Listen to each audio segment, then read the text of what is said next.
한국에서도 태국에서도 최근 이슈화되고 있는 파타야 드럼통 사건을 계기로 21세기 들어서 태국에서 한국인이 저지른 강력 사건을 기억나는 대로 정리해 봅니다.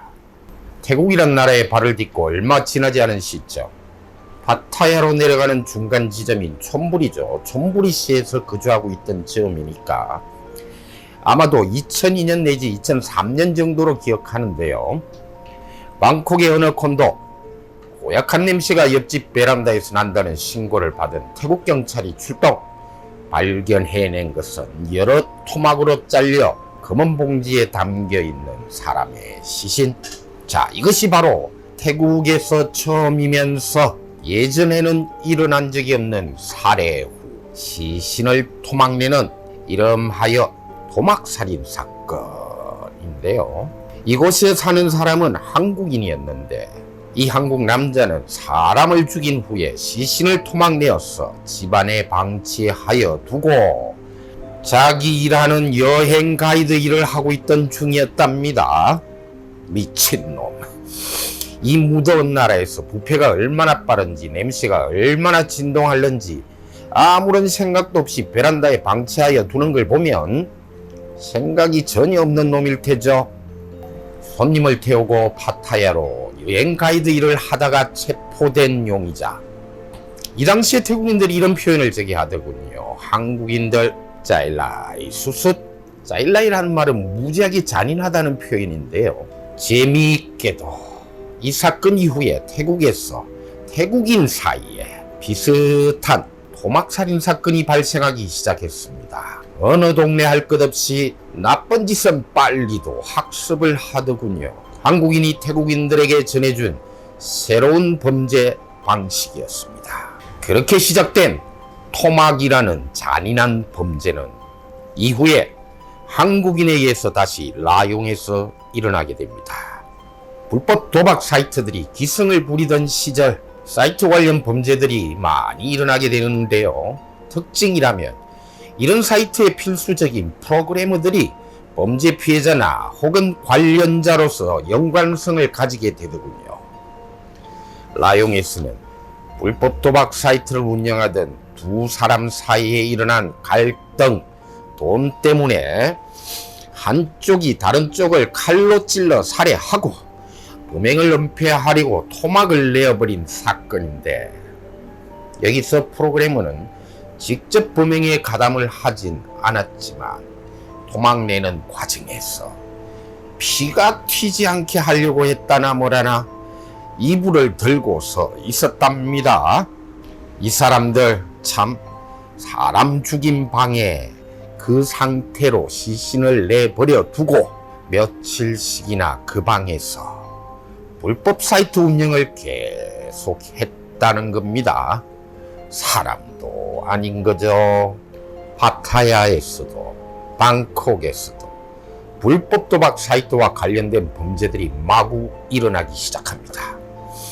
돈이 된다 싶었는지 개나 소나 마구 뛰어들어서 운영하다 보니 이런저런 문제가 나오게 되는 건데요. 대표적으로 한국에서도 잘 알고 있는 사건이 파타야 살인사건. SBS 그 알에서도 여러 차례 방영이 되면서 현지 취재까지 한 사건이죠.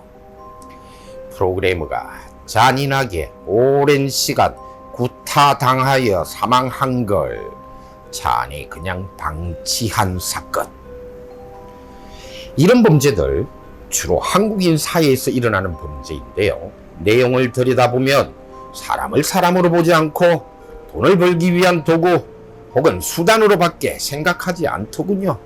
한때 친하게 지내던 태국 이민청 간부가 제게 그러더군요. 불법 사이트 관련해서 잡아낸 한국인만 태국 전역에서 수백 명이야. 좀 과장된 표현일 수도 있을 테지만 한때는 그렇게 많이도 태국으로 몰려와서 불법 도박 사이트를 열더군요.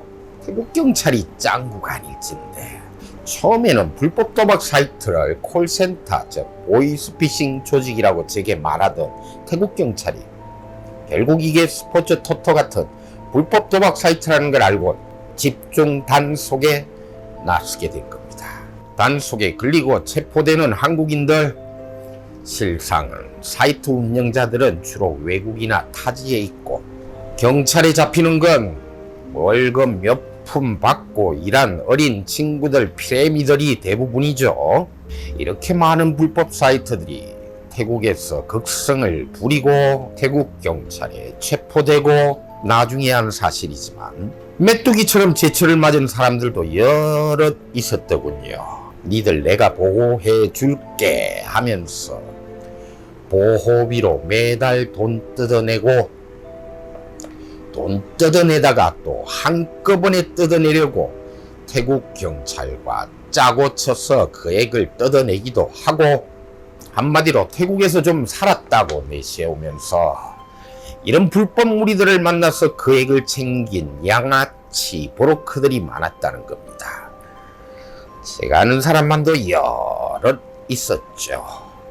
심지어는 자랑 삼아 지가 그렇게 했다고 떠들어대기도 하더군요.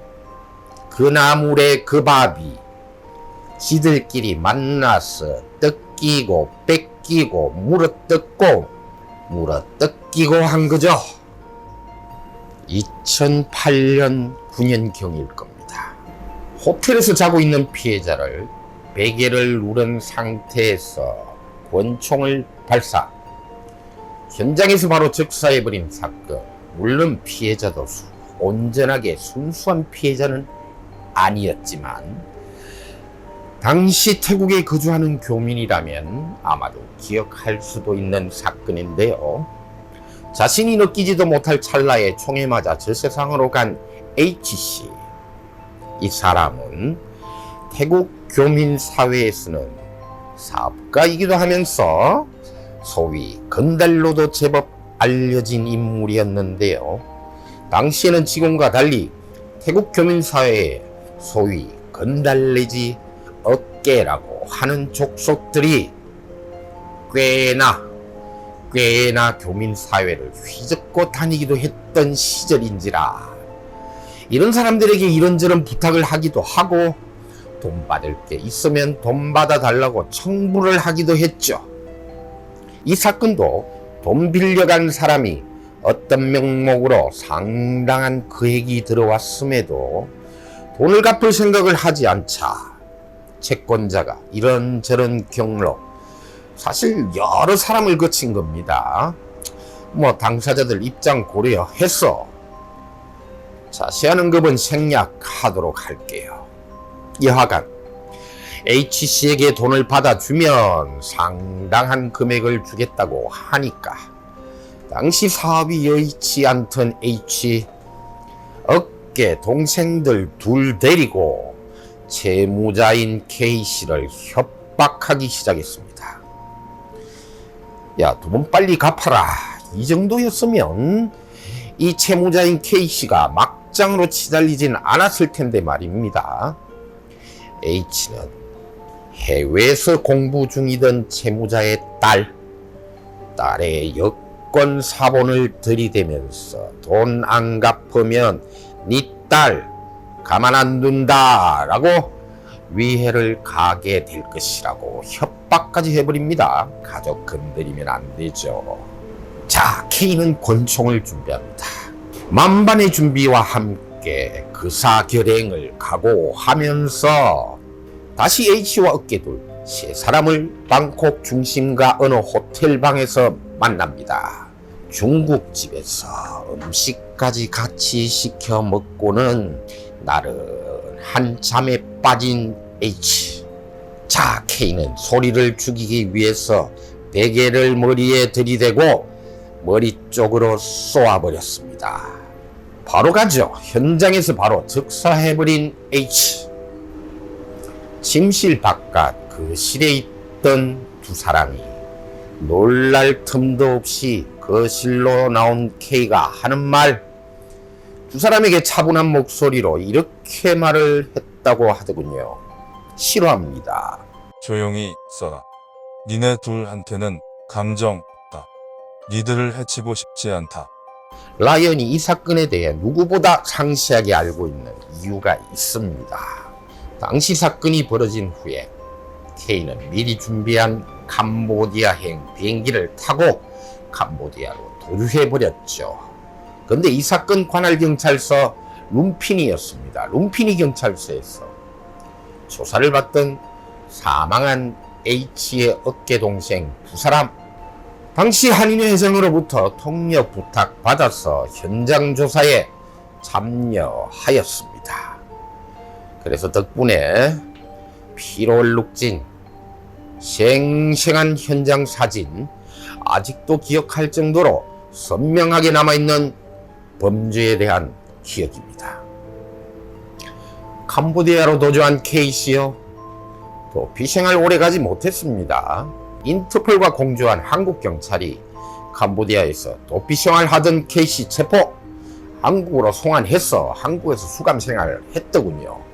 하지만 당시에 협박과 공갈, 가족에 대한 위해가 있을지도 모르는 그런 상황에서 한국 재판부가 그걸 고려한 것이었는지 그다지 오래 교도소에 있진 않았습니다만, 출소 후에 K씨는 태국으로 다시 들어왔답니다.